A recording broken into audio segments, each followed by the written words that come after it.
The theme of the exhort today by Brother Greg is trust in the Lord with all your heart and trust not your own understanding. To introduce his remarks, we're going to have a reading from Proverbs chapter 3, and our sister Bonnie Gilmore is going to read that for us.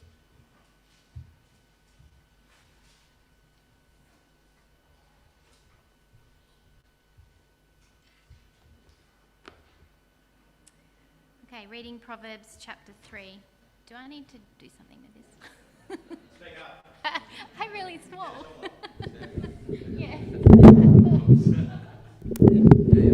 Yeah, doing well. Thank you. Proverbs chapter 3. My son, do not forget my teaching, but let your heart keep my commandments.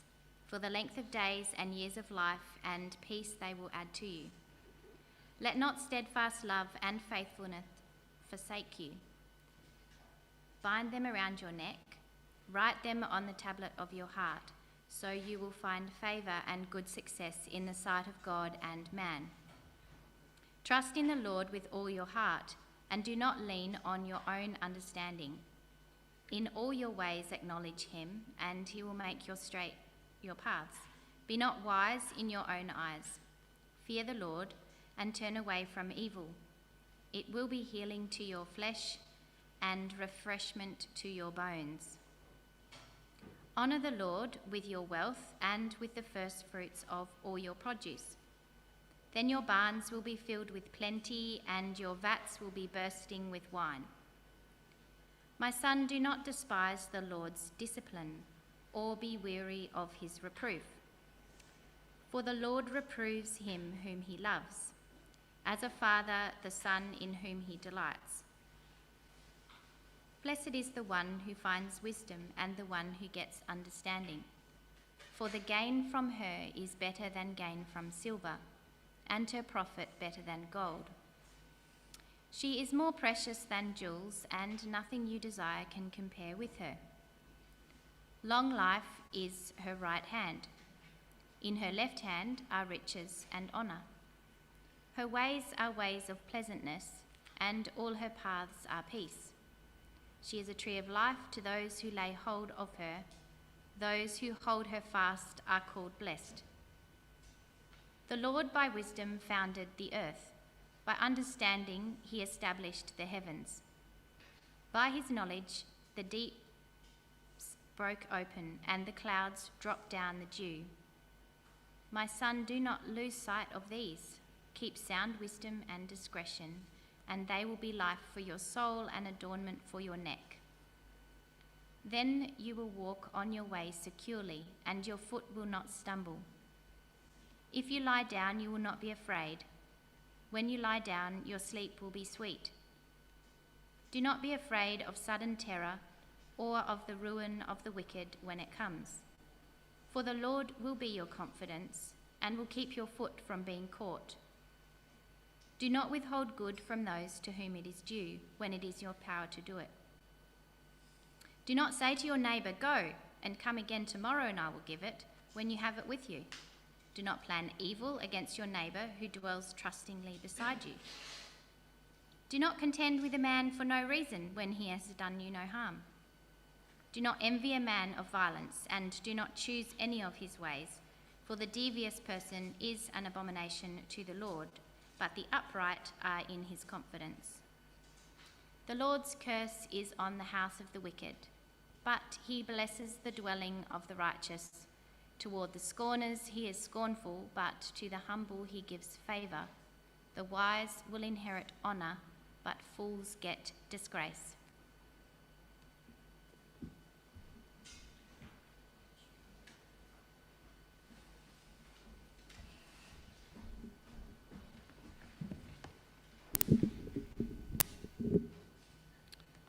Okay, that's how we do it quietly, Johnny. No, you're gonna. Oh,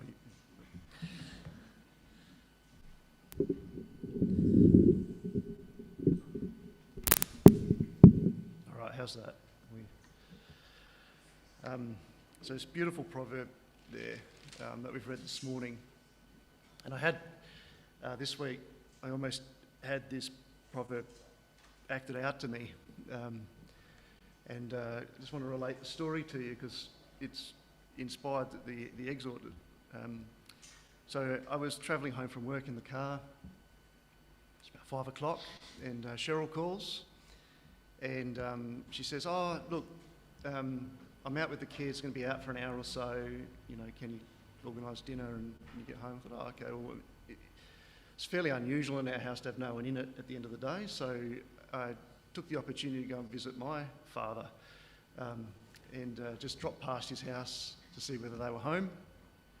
And he's in a bad way at the moment with a really sore foot. He can hardly walk and he's hobbling around. And he was really pleased to see me, and he made a cup of tea and a cake, and he just wanted to, talk, because we don't get to see each other as much as we would like. And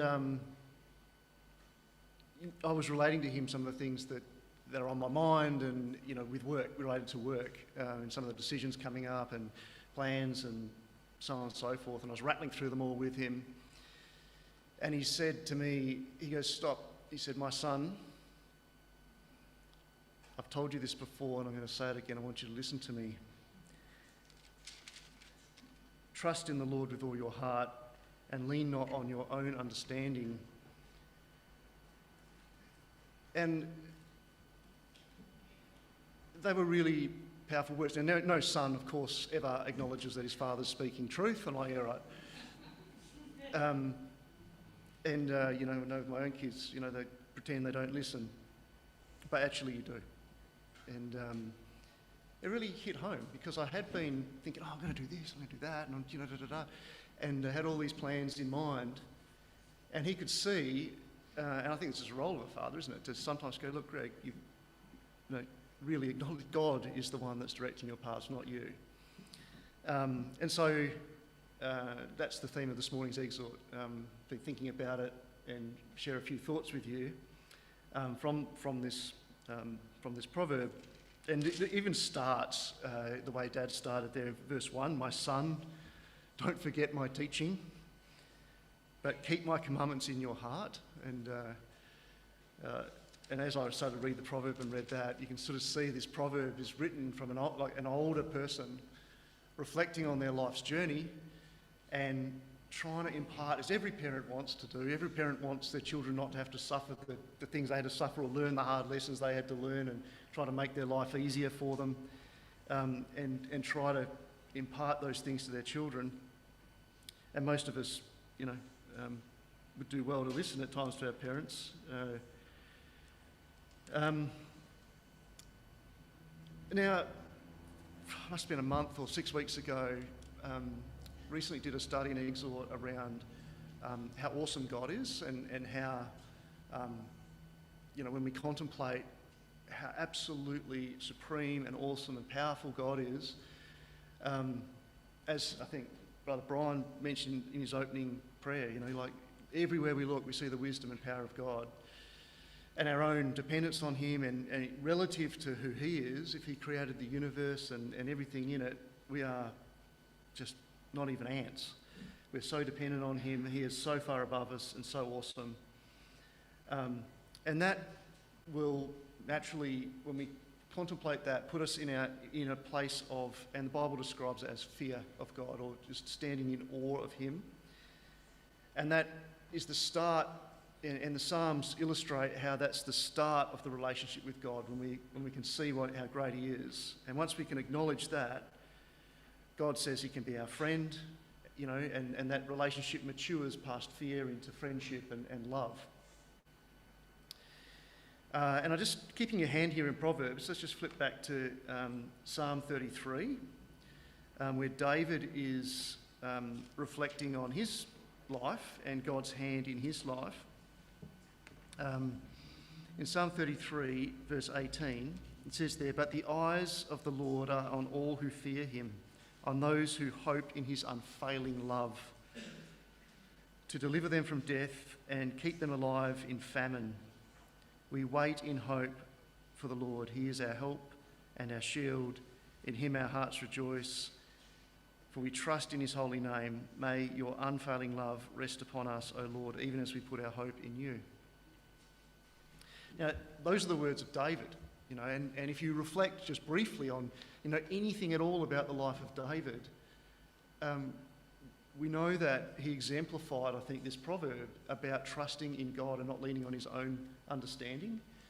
And maybe just relate a couple of events, or maybe just one, even just that time, David was a fugitive. He was hunted by the king, who was extremely jealous of him, and he had a price on his head. The whole army of Israel was after him, chasing him, trying to find him. And there's that time where Saul, with all of his army, needed a bit of a rest, and he went into the cave where David and all his men were hiding in the backs of the cave. And Saul walked in front of all of these men, all with their daggers and swords all there. All of them hated this guy.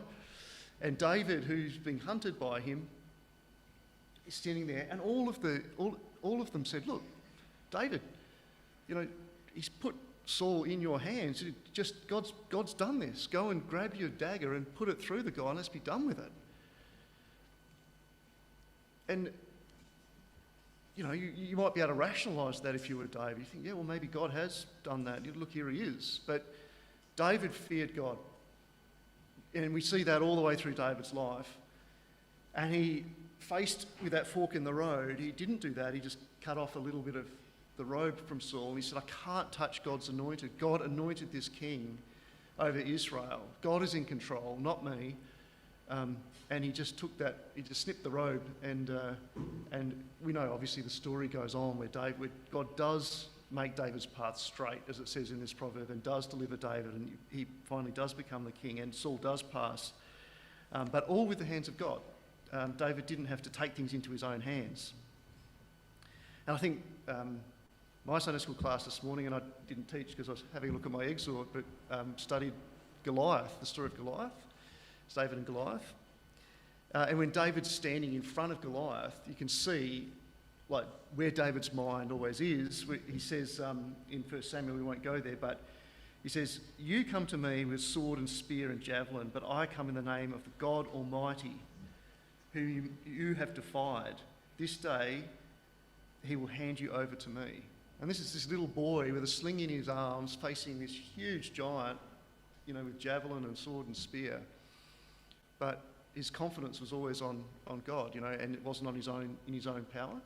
So I think he's a shining example of this in action. Anyway, Proverbs chapter 3, if we go back there, if you look at verse 5, it's split into two halves. There's a positive half and a more negative half. So the positive half is all around, trust in God with all your heart. Oh, sorry, before we get there, I skipped past a note here. We mentioned this fear of God being at the heart of all of this. Look at verse 7 before we get to 5. It says, "Don't be wise in your own eyes, fear the Lord and shun evil." And again, I think this relationship with God all starts with this fear, this reverence, this awe of God. And if we can accept that and we can acknowledge that, it is the start of that relationship, and God can work with us. Anyway, back to verse 5. It says there, "Trust the Lord with all your heart." So with any relationship, it starts with trust.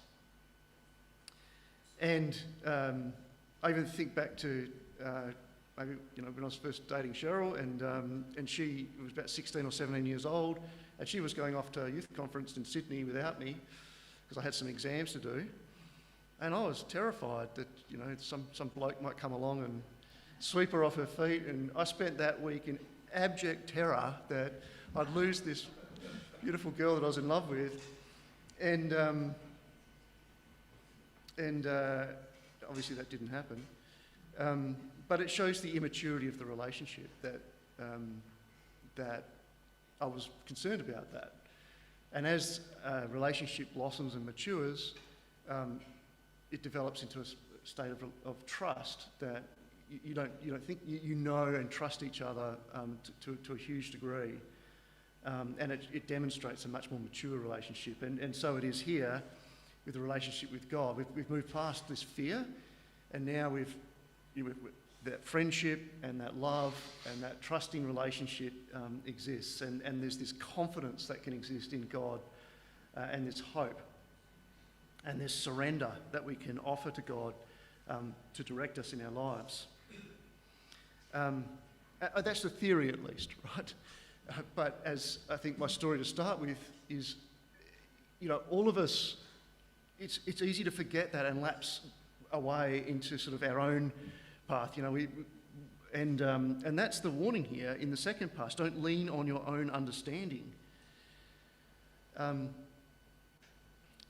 And as I was doing, I was thinking, I'm going to do this and I'm going to do that, and I'm clever and I can work that out and I can talk to that person and Well, it's all for nothing. We are nothing if God isn't with us. All those events, if God's not directing them and God isn't behind it and God's not in our minds, it could be all for absolute nothing. And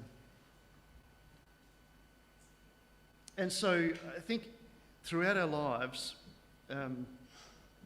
we're often faced with all sorts of decisions and difficulties and issues, some of them relatively mundane, but sometimes, and quite routinely, when we look at our community and those that we love and know, oftentimes really, really difficult situations arise where it's not clear how to move ahead. It's not clear why these events have happened. It's not clear, and the situations can be immense and difficult, and they can take all different forms, whether they're, related to work, whether related to our children and our families, whether related to our spouses, or our health, or whatever it might be. And we know they can take all sorts of different forms, and they can be totally overwhelming, and it's so difficult to work out how to move forward.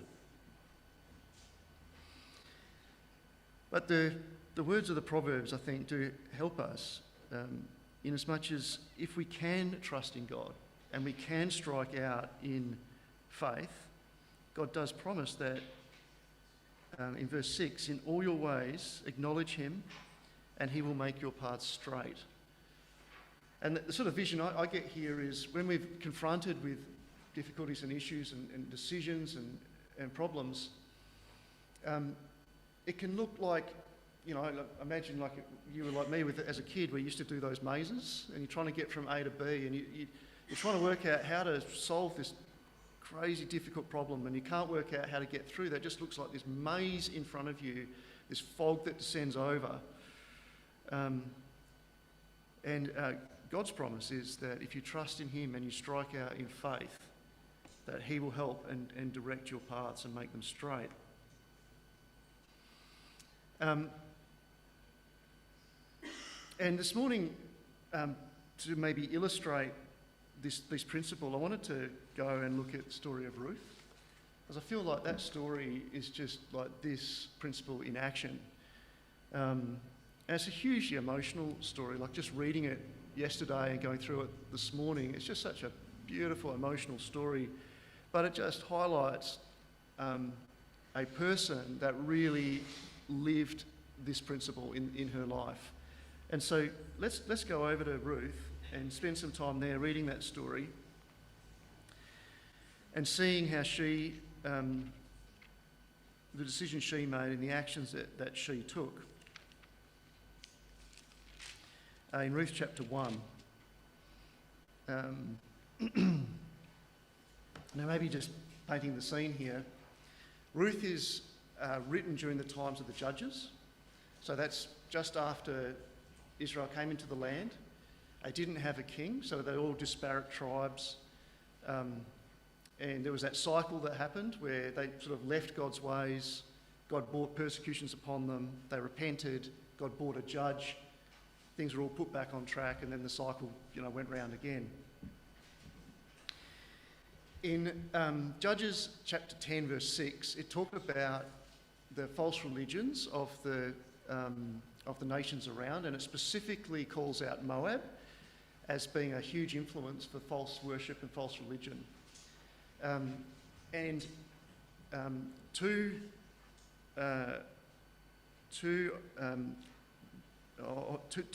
members of the nation of Israel, being Elimelech and his wife Naomi, chose to leave their land in Judea and move themselves and their two sons down into Moab. And I suppose it doesn't tell us exactly why, but maybe linking up that quote with, in Judges, maybe Elimelech was influenced by that religion. For some reason, they were drawn down there, and they made that fateful decision to move down there. But what's very clear is that Naomi held on to her faith. She loved God, he loved his ways, and held on to it no matter what. But their sons grew up down there, and they married two Moabite boys. Their names were, what were their names? Mahlon and Kilian, was that it? Yeah. Verse 2. So they married, Mahlon and Kilian married two girls, Ruth and Orpah. And it seems that, Ruth and Orpah were pretty young at the time. And but then tragedy struck that family. The absolute worst tragedy imaginable happened, where all three male members of the family died in seems very short succession. Elimelech, Mahlon and Kilian. Did I get that right? Yeah. And so imagine that, today, that in your family you lost, three key members in very short space of time. That would be enormously emotional, psychological. It would be totally devastating. But on top of that, at this time, women were incredibly vulnerable. They were highly reliant on being supported by their husband. And so being a widow was almost a life sentence of poverty, of total impoverishment. And so faced with this incredibly difficult situation, they had to work out, what steps they're going to take, right? And so we see the story start to play out. So in let's read about it, in verse 6. This is speaking about Naomi. So Naomi, she heard in Moab that the Lord had come to the aid of his people by providing them food. And Naomi and her daughters-in-law prepared to return home from there. So Naomi's listening to what's happening, and she's hearing that God is working up in Judea. She's hearing about what's happening with the judges and how the salvation of God is being shown, and they've got, they've got their crops and their food, and they're flourishing there. And so she says, and she's drawn back to that place. She's drawn back to the promised land. That seems to be where her heart is. But she says to her daughters-in-law, two daughters-in-law are Moabites. So the Moabites had a different religion. They had their own families there. And she says, look, you're two widows, but you're still young. It's very likely you'll be able to get married again. Why don't you just go back to your families, go back to where, where you were, and start again. Don't come with me. I'm an old lady. I'm not going to be able to provide for you. I'm not going to be able to help you. And so in the end, Orpah decides, I think that's a pretty good idea. And frankly, if you think about it from her perspective, that makes a lot of sense from the perspective of a human being and sort of, I'm young, I'm a Moabite myself, this is where I'm meant to be, this is where my family is, there's all these opportunities, I could probably marry again, and I know the religion really well, I'll fit in culturally, but going back over to Judea, it's totally different. I'm going to be an outcast, I'm a Gentile, different religion, there's no guarantees of anything up there. And so she makes that decision to go one way, back to Moab. But so read about that. Let's read about that in we'll read about what Ruth did in contrast in verse 14 of chapter 1. And at that they wept again, and Orpah kissed her mother-in-law goodbye, but Ruth clung to her. "Look," said Naomi, "your sister-in-law is going back to her people and her gods. Go back with her." And this next verse is the song that starts the end of the song we heard this morning. But Ruth replied, "Don't urge me to leave you or turn back from you. Where you go, I will go. Where you stay, I stay. Your people will be my people." And why is she doing this? "Your God will be my God."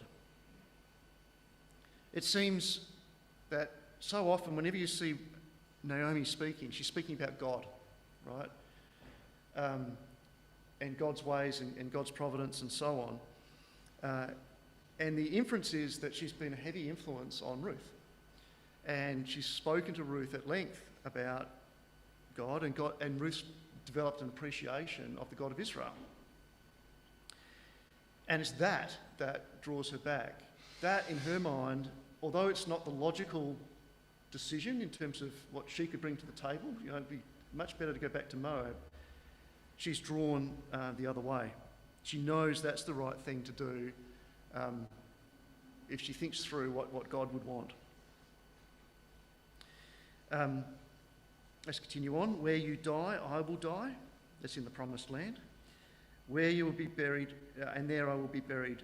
And then she uses God's name. "May Yahweh deal with me, be it ever so severely, if anything but death separates you and me." So you can see that God is on her mind here. And now they take action together.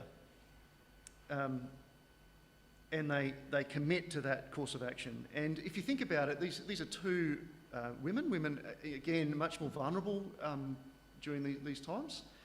And they decide they're going to travel back from Moab to Judea, which is a pretty harsh journey.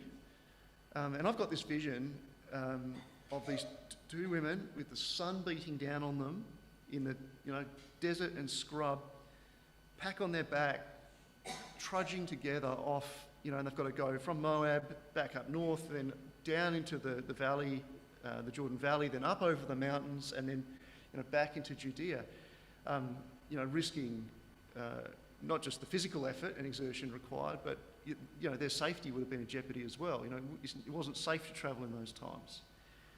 But they took that action, and they did so motivated by knowledge of what God was and what he would want in such a situation. And it seems that, Ruth was a woman of action. She was strong and committed and just went for it. And when she did something, she put her hand to it and worked really hard. And like Cheryl and I have been talking on and off for quite a while around how God works. How do we let God work in our lives? Because we don't have divine revelation to say, do this and do that and so on. And one thing's clear, that just praying and sitting still is not the answer. What is the answer, it seems, and I think Ruth is a great example of this, is to understand God's mind and to strike out and work, acknowledging God and acknowledging him and asking him, "Look, God, if this is the right thing to do, bless it. If it's not, close that door and I'll go another way." And I feel like Ruth is a great example of this in action. Not sitting back and waiting for God to do the great miracle, but actually doing the hard work, getting out and striking out and doing the hard work. Chapter 2, verse 2. And Ruth the Moabitess said to Naomi, "Let me go into the fields and pick up the leftover grain behind anyone in whose eyes I find favour."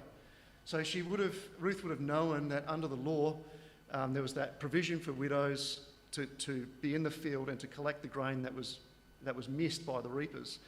And this would have, of course, stood in contrast to the Moabite laws. The laws that God instituted were total revolution in that part of the world, in as much as they made provision for the poor and the needy, and widows certainly fell into that category.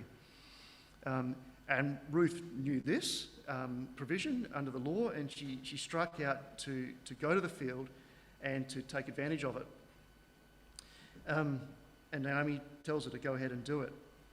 Verse 3, So she went out and began to glean in the fields behind the harvesters. These are amazing words, I think. And as it turned out, she found herself working in a field belonging to Boaz, who was from the clan of Elimelech. As it turned out, what a grand coincidence that she found herself in Boaz's field. Clearly, God has something to do with this. This is God starting to make her path straight. God's been able to work with her for whatever circumstances she ended up in that place. Just then, in verse 4, Boaz arrived. Wow, what another coincidence. He was in Bethlehem, but just then, as she was in the field, Boaz arrived from Bethlehem and greeted the harvesters. The Lord be with you. The Lord bless you, they called back. Seems like quite a good relationship between their boss and his workers. Boaz asked the foreman of the harvesters, because Boaz again noticed. He said, "Who's that woman in the field over there?" And the foreman said, "Oh, she's the Moabitess who came back from Moab with Naomi." And he went, "Oh." And because Ruth had a reputation, as we'll see later, a good one, and said, "Please let me glean and gather some of the sheaves behind the harvesters." And you know what? She went into the field and has worked steadily from morning until now, except for a short rest in the shelter.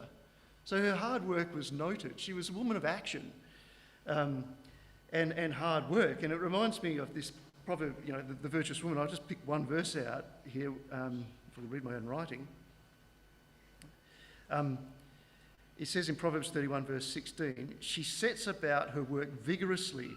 Her arms are strong for the tasks." And I think that's I think Ruth just exemplifies that. It's backbreaking work, bending over in the hot sun, and here she is just going for it. And it's been noted. Look at her; she's really going for it. She's a really hard worker. And Boaz is drawn to her. "My daughter," in verse 8. "Listen to me. Don't go and glean in any other fields, and don't go away from here. Stay here with my servant girls. Watch the field where the men are harvesting and follow along after the girls. I have told the men not to touch you, and whenever you are thirsty, go and have a drink from the water jars the men have filled." And she bowed down her face to the ground. She exclaimed, "Why have I found such favour in your eyes that you notice me, a foreigner?" She felt out of place, no doubt, being a foreigner, a Moabitess. And Boaz replied, "I've been told all about what you've done for your mother-in-law, since the death of your husband." So he knew all about this. "How you left your father and mother, you'd made that conscious decision to go with Naomi back to the land of Israel and your homeland and come to live with a people you did not know. May Yahweh repay you for what you have done. May you be richly rewarded by Yahweh, the God of Israel, under whose wings you have come to take refuge." I think they're, obviously really beautiful words that he spoke. And of course, God was working and God was directing her paths. Anyway, Naomi had another, when Ruth got back and Naomi, back home, she was carrying this huge amount of grain, and Naomi was, saw what had happened and sort of asked where you were, and Ruth said, "I was in, found this field, and it was owned by this man named Boaz." And Naomi went, "He's a close kinsman. He's not the closest, but he's close." And remember, they had that law that for widows, to look after the widows, the relatives of the husband that died had the opportunity to marry that woman to look after her. And so Naomi starts thinking, well, maybe God's working here. But he's not the closest one. He's kind of the second in line, not the first. But she recognises God's hand at work, and she recommends to her a course of action. In chapter 3, verse 2,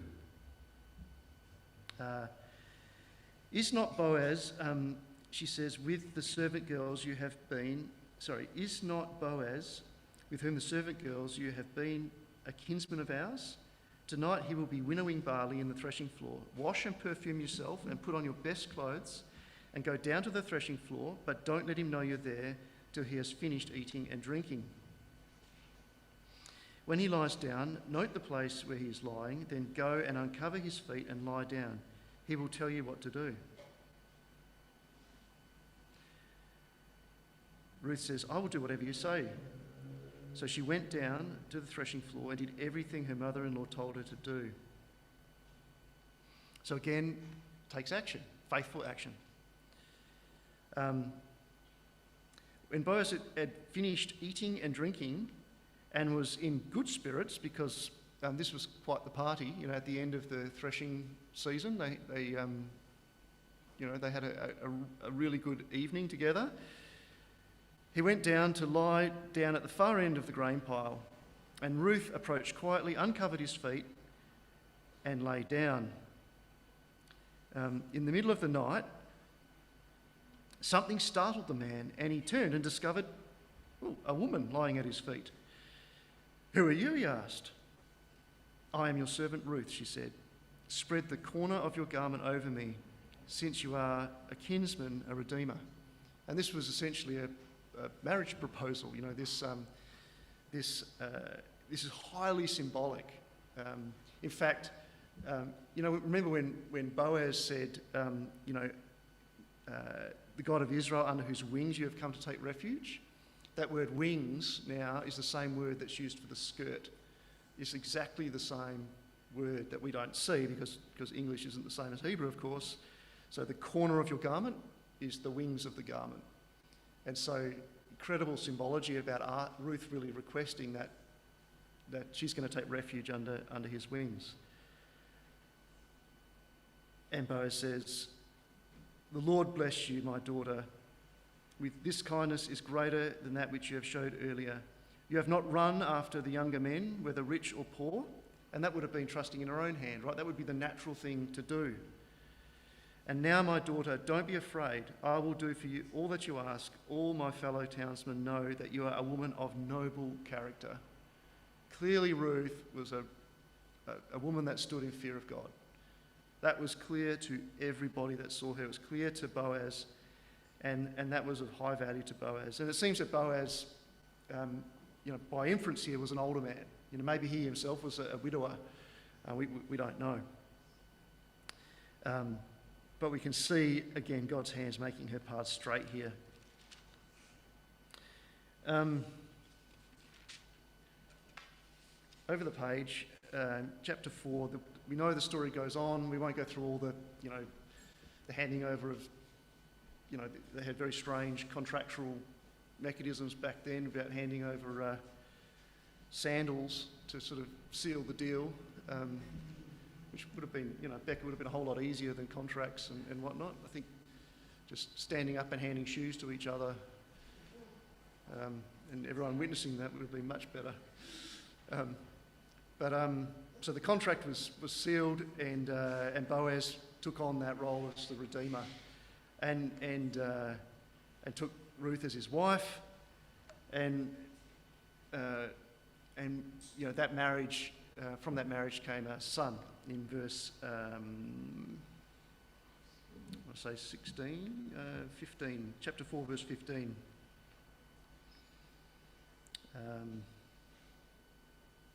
Verse 13. So Boaz took Ruth and she became his wife. Then he went to her and the Lord enabled her to conceive and she gave birth to a son. And the women said to Naomi, praise be to the Lord who this day has not left you without a kinsman redeemer. May he become famous throughout Israel. He will renew your life and sustain you in your old age. For your daughter-in-law, who loves you and who is better to you than 7 sons, has given him birth. Then Naomi took the child, laid him in his lap, and cared for him. The woman living there said, Naomi has a son, and they called him Obed. He was the father of Jesse, and he was the father of David. And so Naomi had lost 2 sons. And we didn't read it, but she told her daughters-in-law back in chapter 1 that I'm not going to be able to give you another 2 sons. Don't follow me. There's nothing, that I can do. I'm never going to have sons again. And God has also worked with Naomi and blessed her. And now she's got, she's so close to this baby that those around her can see that relationship so close that they say, look, she's got a son. And it's a beautiful thing for Naomi.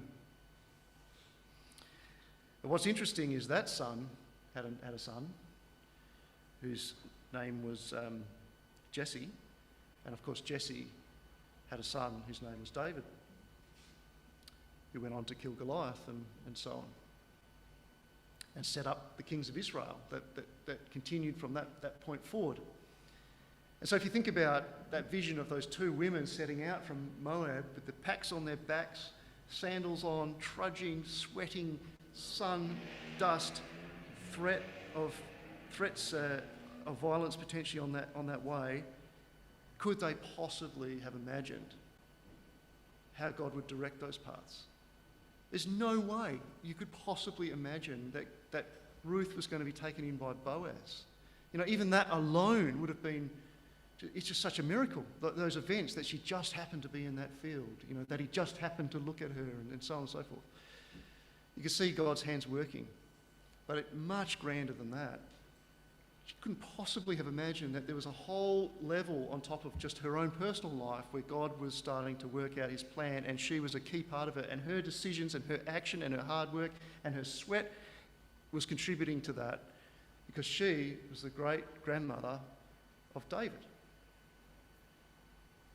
But even more than that, if we go to Matthew chapter 11, the plan stretches Matthew chapter 1, the plan stretches thousands of years into the future, where she, walking through that desert, wouldn't have known it, but she was going to, by doing these things, was going to set up the line that resulted in Jesus himself coming into the world and God's plan being fulfilled in this earth, and she was a key part of it.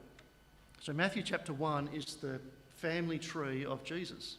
It goes through every single person from Abraham all the way through all the different generations and ends with Jesus.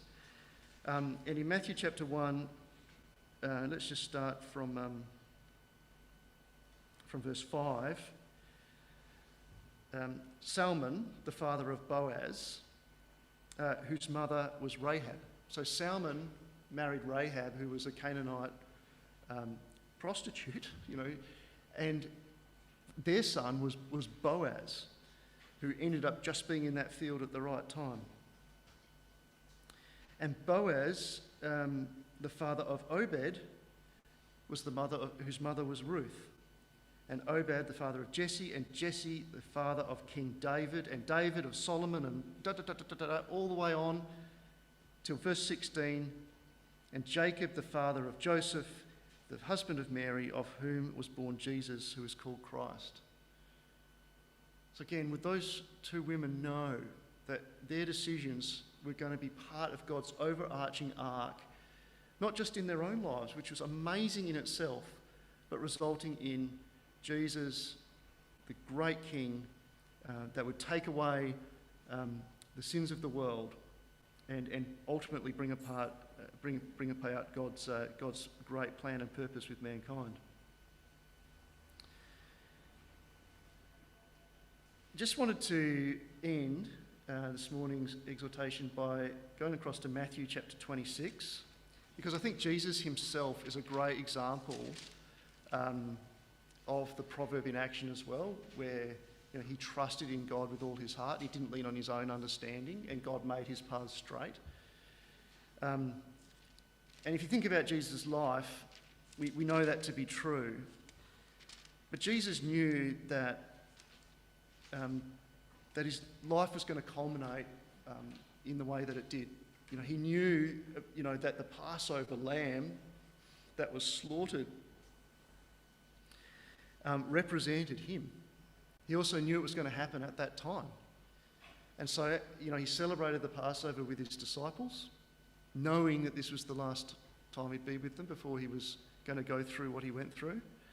He knew that that was his Father's will.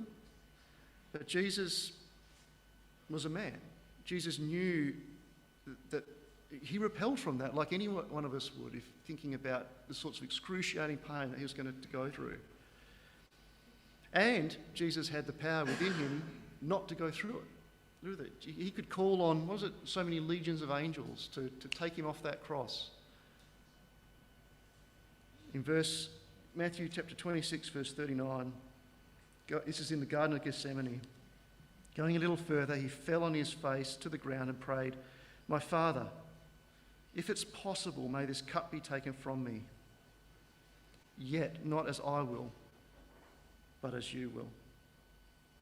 And so let's take the evidence together, brothers and sisters, of our Lord Jesus, who trusted his Father, leant not on his own understanding, and in so doing, God made his path straight, elevated him to the place he is today, and in so doing took away the sins of the world and made open a way of salvation for each one of us. Thank you.